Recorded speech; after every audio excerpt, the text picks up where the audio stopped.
مرحبا بكم في هذا القرن، حيث الحرام مجاني والحلال مكلف جدا، حيث وصول البيتزا أسرع من وصول الإسعاف والأمن، حيث فقدان الهاتف أكثر ألما من فقدان الكرامة، حيث الملابس تحدد قيمة الشخص، حيث أصبح الوفاء وأصحابه من الطراز القديم، حيث أن المال هو تمثال الحرية والعدالة والمساواة. مرحبا بكم في هذا العصر الموحش، حيث أصبح الكذب يفعلوه والخيانة ذكاء والفقر عيب، والعري قمة الأناقة والحرية والتحشم قمة التخلف، والجمال هو عامل الجد، وكسر الخاطر أصبح صراحة، وجبر الخواطر أصبح طيبة وهبة، والمال يجبر الناس أن تحترمك ولو كان مال حرام، والمبادئ والقيم قمة التخلف والتأخر. أهلا بكم في أسوأ عصر من عصور البشرية،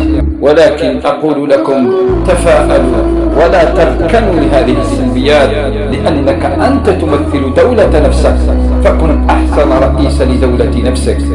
كان معك عبد الغني العين الصوري.